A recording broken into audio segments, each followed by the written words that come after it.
बहुत ऐसे इन्वेस्टर हैं जो क्वेरी जनरेट कर रहे हैं कि क्या ज़्यादा पैसा हम स्मॉल कैप म्यूचुअल फ़ंड के थ्रू ही बना सकते हैं। स्मॉल कैप म्यूचुअल फ़ंड में हमें पैसा लगाना पड़ेगा क्या? अगर बहुत अच्छा प्रॉफिट कमाना है तो सिर्फ स्मॉल कैप म्यूचुअल फ़ंड के थ्रू ही ये संभव है। तो आज के वीडियो में हम इसके इर्द गिर्द ही बात करेंगे, जानेंगे कि आखिर अगर आप स्मॉल कैप म्यूचुअल फंड में पैसा नहीं लगाना चाहते हो तो फिर क्या ऑप्शंस अवेलेबल हैं जहां से ज़्यादा रिटर्न आप अचीव कर सकते हो। चलिए शुरुआत करते हैं। लेकिन आप में से बहुत ऐसे इन्वेस्टर हैं जिनको पोर्टफोलियो रिव्यू और डिज़ाइन को लेकर प्रॉब्लम है। डिस्क्रिप्शन बॉक्स में आए डिटेल चेक करें और व्हाट्सअप नंबर के थ्रू हमारे साथ जुड़ सकते हैं।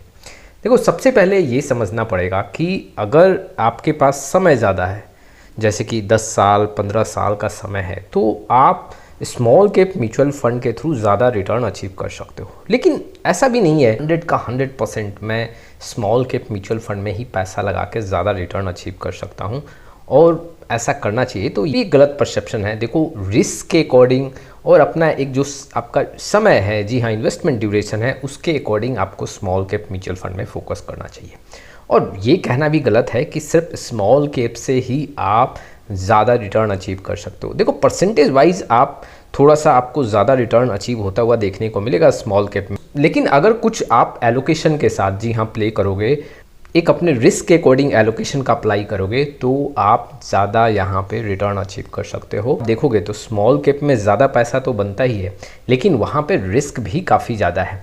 वहाँ पे अगर आप देखोगे तो जब मार्केट में बहुत बड़ा क्रैश होता है तो उसमें गिरावट 40% 50% देखने को मिल सकता है। जहाँ पे लार्ज कैप इंडेक्स जो है वो 20-25% टूट रहा है, वहाँ पे वो 40% गिर रहा है। तो रिस्क भी ज़्यादा है, गिरावट भी ज़्यादा देखने को मिलेगा और रिटर्न भी आपको ज़्यादा देखने को मिल सकता है।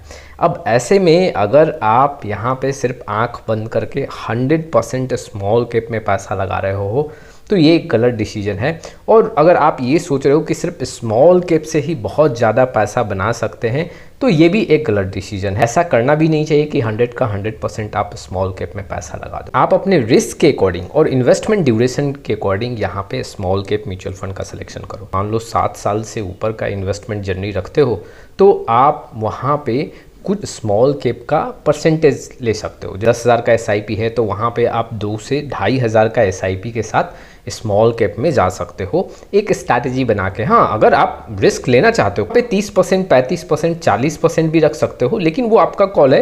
क्योंकि देखो, कई बार होता क्या है कि शुरुआती दौर में इन्वेस्टर यहाँ पे स्मॉल कैप में बहुत ज़्यादा पैसा लगाते हैं और गिरावट में जब नुकसान होता है तो ताबड़तोड़ बेचना स्टार्ट कर देते हैं। जी हाँ, गिरावट में वहाँ पे उसको झेल नहीं पाते हैं और उसके बाद वो गलत डिसीजन लेना स्टार्ट करते हैं। देखो, अगर आप यहाँ पे मिड कैप का भी सहारा लोगे तो काफ़ी बड़ा पैसा बना सकते हो। ऐसा मैं कभी नहीं इन्वेस्टर को एडवाइस करता हूँ कि स्मॉल कैप में ही सिर्फ पैसा इन्वेस्ट करो। आप मिड कैप का भी सहारा ले सकते हो और मिड कैप में भी आपको अच्छा रिटर्न मिलता हुआ देखने को मिलेगा। अगर आप स्मॉल कैप को फोकस नहीं करना चाहते हो तो मिड कैप एक अच्छा सब्स्टिट्यूट्स है। अपने म्यूचुअल फंड में मिड कैप को ज़्यादा जगह दे सकते हो। जैसे अभी जो गिरावट हुआ है, अगर आप देखोगे तो अभी के गिरावट में स्मॉल कैप में ज़्यादा रिटर्न तो देखने को मिला ही, लेकिन उसके ठीक आसपास आपको मिड कैप का भी आंकड़ा देखने को मिलेगा। और कई ऐसे मिड कैप म्यूचुअल फंड है जो स्मॉल कैप से भी अपने AMC में ज़्यादा पैसा बना के दिए हैं। जैसे मैं कुछ एग्जांपल आपके सामने रखता हूँ।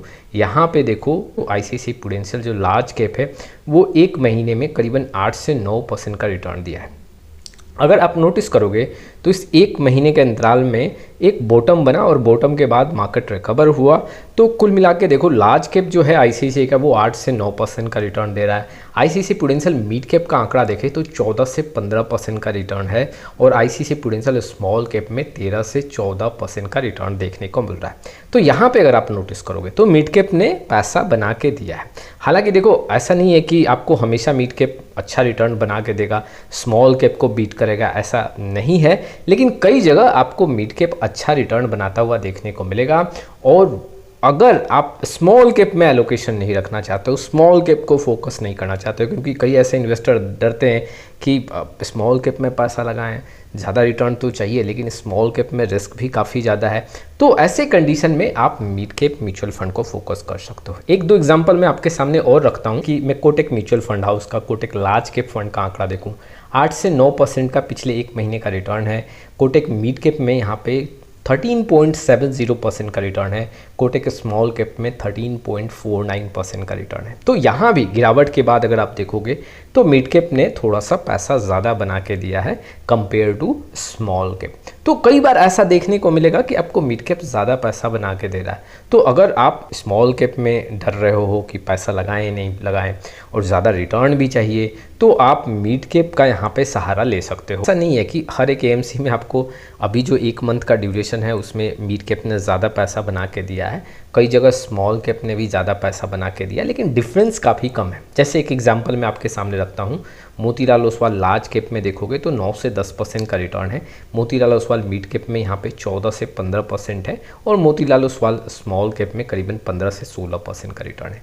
तो यहाँ पे क्या देखने को मिल रहा है कि जो स्मॉल कैप है वो ज़्यादा पैसा बना के दे रहा है, लेकिन फिर भी अगर आप नोटिस करोगे तो गिरावट के बाद मिड कैप ने भी ज़्यादा मूवमेंट दिया है। तो कहीं ना कहीं स्मॉल कैप के आसपास ही है, आपको पैसा ज़्यादा बनता हुआ यहाँ भी देखने को मिलेगा।